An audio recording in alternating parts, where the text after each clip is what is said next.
Hello. नमस्ते sir. नमस्ते। क्या शुभ नाम आपका?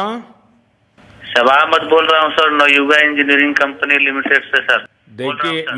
मैं मेरा टेलीफोन जो है जी उस सर, जी स्पीकर सर, पे रखा है ताकि जी मेरे सर, साथ जो लोग बैठे हैं वे भी जी आपकी सर, बातें सुनना चाहेंगे। जी सबसे सर, जी पहले सर, तो मैं सभी आपके और आपके सभी साथियों को जी सर, बधाई देता हूँ। एक सुखरूप हम इतने संकट के बाद भी निकल जी पाए सर, और मेरे जी लिए सर, तो बहुत ही खुशी की बात है।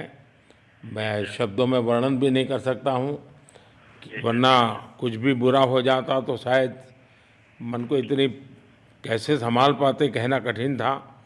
तो जी ये सर, जी सर। केदारनाथ बाबा की, बद्रीनाथ नाथ बाबा भगवान की कृपा की। कृपा रही कि हम सब स्वकुशल आप लोग आए हैं। और 16-17 दिन समय कम नहीं होता है। आप लोगों ने 18 बहुत दिन बड़ी सर। हिम्मत दिखाई, बहुत बड़ी हिम्मत दिखाई और एक जी दूसरे का सर, हौसला बनाए रखा। ये जी सबसे सर, बड़ी बात है, क्योंकि जी ऐसे सर, समय यानी रेलवे के डिब्बे में भी साथ साथ जी चलते हैं तो कभी न कभी तो तू मैं हो जाती है, जी लेकिन सर, उसके जी सर, बावजूद भी आपने जी सर, सारा धैर्य रखा।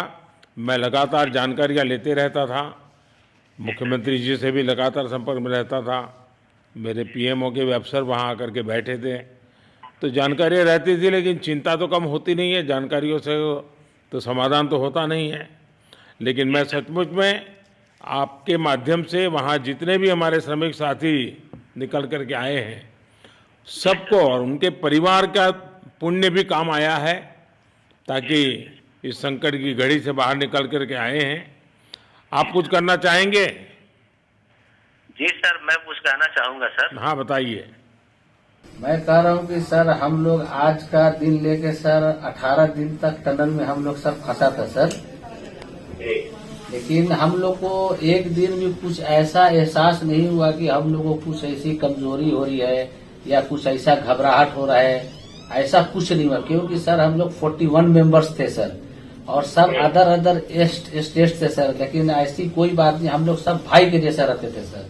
किसी को भी कुछ हो तो हम लोग एक साथ रहते थे, कुछ भी प्रॉब्लम होने से कोई दिक्कत नहीं था। खाना आता था, खाना भी सब मिलजुल के बांट के सब एक जगह भी हम लोग खाते थे सर। और रात में खाना खाने के बाद भी जितने भी हमारे आदमी थे सबको मैं बोलता था कि चलो एक बार टहलते हैं। मतलब टनल का जो हमारा लेंथ है सर 2.5 मीटर हो गया सर, ठीक है। वेस्ट का वेट 2.5 किलोमीटर हो गया सर। उसमें हम लोग टहलते थे सर।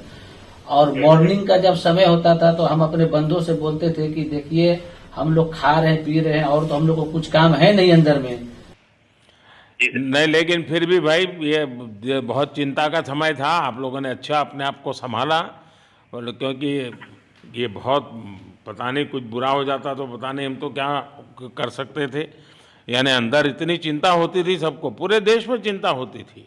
लेकिन आप लोगों ने जो हिम्मत बनाई है वो आने वाले दिनों में भी देश के कई नागरिकों को ये प्रेरणा देगी कि संकट के समय हमने ऐसा क्या करना चाहिए। ये जरा अंदाज तो आएगा सबको। जी सर, हम लोग एक साथ एक परिवार की तरह रहते थे। बाकी हमारे जितने भी सीनियर मेंबर्स थे, कुछ मनोरंजन के लिए, कुछ हम लोग की हौसला अफजाई किए। बाकी सब लोग हम लोग एक परिवार की तरह सर रहे, एकजुट रहे, एक साथ खाना खाए, एक साथ हर सुख दुख में सर हम लोग मतलब साथ रहे सर। जब हमारे एनडीआरएफ के जवान जब अंदर घुसे तो हमारी जान में जान आई, हमने ईश्वर का धन्यवाद किया। बाकी जितने भी लोग वहाँ पे हैं, खासकर हमारे पुष्कर सिंह धामी जो हमारे इस उत्तराखंड सरकार के मुख्यमंत्री हैं सर, उनका तहे दिल से हम सब धन्यवाद करते हैं कि इस मुश्किल की घड़ी में सारे उत्तराखंड के लोग, सारे देश हमारे साथ खड़ा था सर। देखिए, आपके परिवार की तपस्या भी काम में आई है, परमात्मा के आशीर्वाद भी काम में आए हैं और 140 करोड़ देशवासियों की दुआ भी काम में आई है, और कुल मिलाकर के सब इस संकट से निकल कर के बाहर आए हैं। तो मेरी आप सबको बहुत शुभकामनाएं। मैंने मुख्यमंत्री जी को कहा है कि आगे अगर आप घर ना जाना चाहते हैं, कोई व्यवस्था करनी है तो, क्योंकि मैं मेडिकल चेकअप पहले चाहता था कि कोई तकलीफ ना हो, लेकिन अब मुझे डॉक्टरों ने बताया कि साहब और सभी 41 के 41 लोग तबीयत उनकी अच्छी हैं, कोई प्रॉब्लम नहीं है। तो आगे जैसा ही आपकी टीम चाहेगी वैसी सारी व्यवस्थाएं हमारे मुख्यमंत्री जी चिंता कर रहे हैं।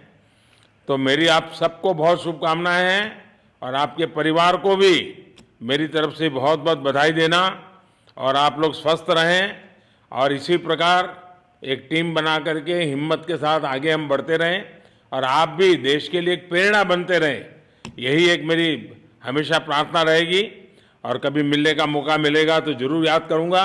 लेकिन मैं तो आज वैसे मुझे आज इतना, आप लोग इतने दिनों के बाद आए, इतना समय आपका लेना नहीं चाहिए था, लेकिन मैं अपने उमंग को रोक नहीं पाया है, इसलिए मैं सोचा भले थोड़ी रात देर हो गई है लेकिन मैं आपसे बात करूं। बस आपके जो नारे हैं ना, देश सुन करके आज बहुत ही प्रभावित हो जाएगा। जी सर, बहुत बहुत शुभकामनाएं। Thank you.